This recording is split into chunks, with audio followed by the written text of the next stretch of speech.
Hello friends, welcome to Saro's kitchen. இன்றைக்கி நம்ம என்ன செய்ய போகிறோம்னா, முட்டைக்கோஸ் வச்சு ஒரு போண்டா செய்ய போகிறோம். போண்டாவாகவும் செஞ்சுக்கலாம், பக்கோடாவும் செஞ்சுக்கலாம். இப்போ பார்த்திங்கன்னா ஒரு வெங்காயம் கட் பண்ணியிருக்கேன், 4 டீஸ்பூன் கடலை மாவு, 2 டீஸ்பூன் அரிசி மாவு, ஒரு பச்சை மிளகாயை கட் பண்ணியிருக்கேன், கொத்தமல்லி தழை, கருவேப்பிலை, இஞ்சி சிறிதளவு கட் பண்ணி எடுத்திருக்கேன், தேவையான அளவுக்கு சால்ட்டு, முருங்கைக்கீரை ஒரு 2 டீஸ்பூன் எடுத்திருக்கேன். இது கூட போட்டு செஞ்சோம்னா நல்லா டேஸ்ட்டாக இருக்கும். இப்போ இதை எப்படி செய்கிறதுன்னு பார்க்கலாம். இந்த பவுலில் நம்ம எடுத்து வச்சுருக்க பொருள்களை ஒன்று ஒன்றா சேர்த்துருவோம். முட்டைக்கோசு, வெங்காயம், இஞ்சி, தேவையான அளவுக்கு சால்ட்டு சேர்த்துக்கலாம், முருங்கைக்கீரை, பச்சை மிளகாய், கருவேப்பிலை, கொத்தமல்லி,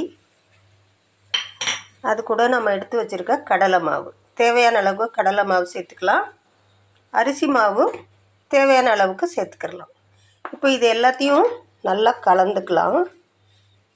தேவைப்பட்டால் கொஞ்சம் தண்ணி சேர்த்து பக்கோடா அல்லது போண்டா அளவுக்கு நம்ம இதை பிசைஞ்சு எடுத்துக்கலாம். இது போல் அதிகமாக தண்ணி சேர்க்காமல் பிசைஞ்சு எடுத்துக்கோங்க. அப்போ தான் நம்ம போடுற பக்கோடா நல்லா கிறிஸ்பாக டேஸ்ட்டாக இருக்கும். கடாயில் எண்ணெயை சூடு பண்ணிவிட்டு இப்படி எடுத்து கிள்ளி கிள்ளி போடுங்க.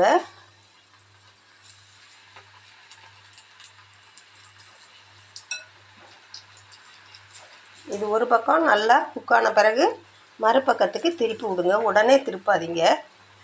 அனலையும் பார்த்து நிதானமாக வச்சுக்கோங்க. ரொம்ப ஹை ஃப்ளேமில் வச்சிட்டிங்கன்னா சீக்கிரமாகவே அது கரிஞ்சு போயிடும். இது இப்போ ஒரு பக்கம் குக் ஆகட்டும். இப்போ பாருங்கள், மறுபக்கத்துக்கு நான் திருப்பி விட்டுட்டேன். இப்போ இது நல்லா குக் ஆகிடுச்சு. இதில் உள்ள பபுள்ஸ் எல்லாம் அடங்கிருச்சு. இதை வெளியில் எடுத்துருவோம். இதே போல் மீதம் உள்ளதையெல்லாம் போட்டுட்டு நான் உங்களுக்கு காட்டுறேன். நெக்ஸ்ட் பேட்சும் நான் போட்டு எடுத்துட்டேங்க. இது லஞ்சுக்கு நீங்கள் சைடிஷ்ஷாகவும் சாப்பிட்லாம், ஈவினிங் ஸ்நாக், டீ டைம் ஸ்நாக்காகவும் நீங்கள் இதை சாப்பிட்டுக்கலாம். ரொம்ப ரொம்ப டேஸ்ட்டாக இருக்கும், நல்ல ஹெல்த்தியாகவும் இருக்கும், அதே சமயத்தில் நல்லா கிறிஸ்பாக இருக்கும். இந்த முட்டைக்கோஸ் முருங்கைக்கீரை பக்கோடா ரெசிபி உங்களுக்கு பிடிச்சிருந்துச்சுன்னா லைக் பண்ணுங்கள், உங்கள் ஃப்ரெண்ட்ஸ் அண்ட் ஃபேமிலிக்கு ஷேர் பண்ணுங்கள், கமெண்ட் பண்ணுங்கள், சப்ஸ்கிரைப் பண்ணுங்கள். மீண்டும் சந்திப்போம். தேங்க்யூ.